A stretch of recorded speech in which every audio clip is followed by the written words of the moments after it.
तो नमस्कार दोस्तों, मार्केट एक नया इतिहास रच चुका है और वो इतिहास है 29 सालों का रिकॉर्ड। 29 सालों का रिकॉर्ड निफ्टी, बैंक निफ्टी और सेंसेक्स ने तोड़ दिया है। वो अब 29 साल पहले क्या हुआ था, 1996 की बात करते हैं। आज से 29 साल पहले चल रहा है अभी 2025। 1996 में भी इसी तरह गिरावट हुई थी, लेकिन इतनी बड़ी गिरावट नहीं हुई थी। उस समय मार्केट मात्र 12 से 15% ही टूटा था, लेकिन अभी मार्केट 18 से 20% टूट गया है, जो बताता है कि 29 सालों की सबसे बड़ी गिरावट हो गई है। अब ये गिरावट क्या थमने वाली है या गिरावट और कंटिन्यू होगी, और गिरावट की क्या रीजन है, इन सारे बिंदुओं पे डिस्कस करेंगे। इससे पहले अगर आप वीडियो देख रहे हैं, लाइक से सब्सक्राइब कमेंट जरूर करें। तो पहला रीजन है एफआई, फॉरेन इंस्टीट्यूशनल इन्वेस्टर, जो हर रोज माल यहाँ बेच रहे हैं। और उसे बेचने का क्या रीजन है? पहला, इंडियन मार्केट अब उसे लुक्रेटिव नहीं लग रही है। यहाँ से उसे ज्यादा कमाई नहीं हो रहा है, इससे ज्यादा कमाई उसे चाइना में हो रहा है, इसलिए सारा पैसा यहाँ वो बेच रहे हैं और चाइना में खरीद रहे हैं। यानी इंडिया में बेचो, चाइना में खरीदो, यही रणनीति पे वो काम कर रहे हैं। अब ऐसा क्यों हो रहा है, एफआई क्यों बेच रहे हैं? कई वीडियो पे हमने डिस्कस किया है, इस पे हमने हर बात पे अपने बात को रखा है।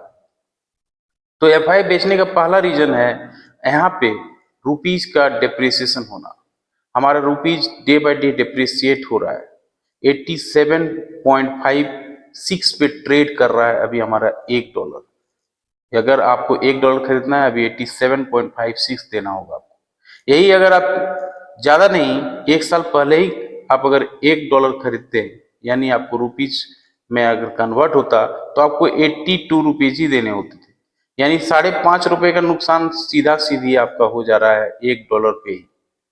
प्लस यहाँ पे कैपिटल गेन टैक्स देना पड़ता है एफआई को 12.5%। तो 12.5% उधर हुआ और 5% इधर रुपीज डेप्रिसिएशन का हो गया, तो आपको देना कितना पड़ रहा है? 17%। यानी अगर मार्केट में आप कम से कम 25 से 30% अगर नहीं कमाएंगे तो आपको टैक्स ही देना पड़ जाएगा 12 से 17%। यानी कमाए जीरो है और टैक्स ज्यादा है, इसलिए एफआई यहाँ माल बेच रहे हैं। अब ये बात इंडियन गवर्नमेंट को समझनी चाहिए कि एफआई कैसे हमारे देश में रिटर्न हो। तो पहला और सबसे इंपॉर्टेंट बात यह है कि एफआई डेली माल बेच रहे हैं। अगर पिछले 1.5 महीने की बात करें तो करीब करीब एफआई ने 1.5 लाख से 2 लाख करोड़ का माल बेच दिया है, यानी यहां से निकाल के चाइना ले गया। दूसरा दूसरा सबसे इंपॉर्टेंट बात है टेरिफ। ट्रम्प ने टेरिफ लगाना चालू कर दिया है। चाइना पे जितना भी टेरिफ लगा था पहले, 15% 20% जो चल रहा था, उसे 10% और टेरिफ बढ़ा दिया है। इंडिया में भी टेरिफ बढ़ा दिया है। अब इंडिया में टेरिफ बढ़ा दिया तो क्या हो गया है, और टेरिफ क्यों बढ़ाना पड़ता है, क्यों बढ़ाया गया है, टेरिफ वार क्या है, ये भी हमने पिछले कई वीडियो पे डिस्कस किया है। शॉर्ट में हम तो बता देते हैं कि जब आप कोई माल दूसरे देश में बेचते हैं तो वहां के गवर्नमेंट आपके प्रोडक्ट पे टैक्स लगा देती है, यानी आपको माल वहां बेचने में कठिनाई होने लगी। और वही अमेरिका चाहता है, ट्रम्प वही चाहता है। अमेरिका एक मकसद पे काम कर रहा है, ट्रम्प एक मकसद पे काम कर रहा है। तो उसका मकसद है मेक अमेरिका अगेन ग्रेट, जिसे वो नाम दिया है मागा। अभी मागा के तहत वो करना क्या चाह रहा है, अपने देश में अपने देश के सामान को, प्रोडक्ट को वो प्रोत्साहित करना चाह रहा है। लोगों को ये बताना चाह रहा है कि हमारे अपने देश का प्रोडक्ट खरीदिए, दूसरे देश का प्रोडक्ट मत खरीदिए। इससे होगा क्या, इससे फायदा होगा उसे, यानी उसका देश का पैसा उसी के देश में रह जाएगा। जो दूसरे देश में चला जाता है वो वहां पे बच जाएगा। तो ट्रम्प वार छिड़ गया है। ट्रम्प टेरिफ वार बढ़ा रहा है, हर कंट्री के साथ ऐसा ही कर रहा है। मैक्सिको के साथ, कनाडा के साथ, चाइना के साथ, इंडिया के साथ।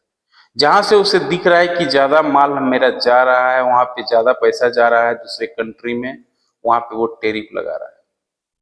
और अभी वो रेसिप्रोकल टेरिफ की बात कर रहा है, यानी दूसरा कंट्री जो टैक्स लगाएगा वही टैक्स हम भी लगाएंगे। तो ये सिचुएशन काफी खराब वाली है। तो पहला हुआ एफआई सेलिंग, दूसरा हुआ टेरिफ वार। तीसरा, अमेरिका में मंदी की आशंका गहरा रही है। और वो आशंका क्यों गहरा रही है? क्यों गहरा रही है? क्योंकि वहां पे महंगाई आंकड़ा, बेरोजगारी आंकड़ा वहाँ हर महीने डिक्लेयर होता है, जो वहाँ दिखा रहा है कि बेरोजगारी आंकड़ा बढ़ रहा है, महंगाई बढ़ रहा है। बेरोजगारी आंकड़ा बढ़ रहा है यानी इकोनॉमी में सुस्ती है, जिसे ट्रम्प भी जानता है अच्छी तरीके से, और वो इसीलिए अमेरिका को बचाने के लिए ट्रम्प क्या कर रहा है, टेरिफ वार बढ़ा रहा है।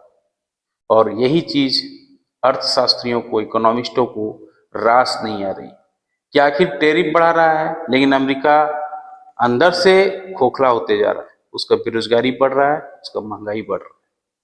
तो मंदी की आशंका अमेरिका में छा गई। पहला हुआ एफआई सेलिंग, दूसरा हुआ टेरिफ वार, और तीसरा हुआ अमेरिका में मंदी की आशंका। ये तीन बड़े फैक्टर्स हैं जो मार्केट को गिरा रहे हैं। चौथा फैक्टर्स रुपीस का डेप्रिसिएट होना, बार बार रुपीस का डेप्रिसिएट हो रहा है और यही मार्केट को और चिंता बढ़ा रही है। पांचवा है चाइना की में सारा पैसा को ले जाना, यानी इंडिया में बेचो, चाइना में खरीदो। इस रणनीति पे काम कर रही है। छठा है एशियाई मार्केट में, जो एशिया के मार्केट है, जैसे चाइना को छोड़ के अगर जापान का मार्केट जो जोड़ा जाए, वहां पे जापान का मार्केट में काफी सेलिंग हो रही है। एक एक दिन में 3%, 4% का सेलिंग हो रही है। वहां पर से भी लोग, एफआई लोग सब पैसा निकाल रहे हैं और चाइना की ओर मूव कर रहे हैं। तो ये सारे रीजन है, 6 रीजन हमने डिस्कस किया। पहला एफआई सेलिंग, दूसरा टेरिफ वार, तीसरा अमेरिका में मंदी की आशंका, चौथा रुपीस डेप्रिसिएशन, पांचवा इंडिया में बेचो और चाइना में खरीदो वाली रणनीति, और छठा एशियाई मार्केट में गिरावट। ये सारे पॉइंट्स हैं जो मार्केट को गिरा रहे हैं और बड़ी मंदी की ओर मार्केट को ले जा रहे हैं। 29 सालों का रिकॉर्ड बना दे रहा है ये मार्केट गिरने के मामले में। आपकी क्या राय है?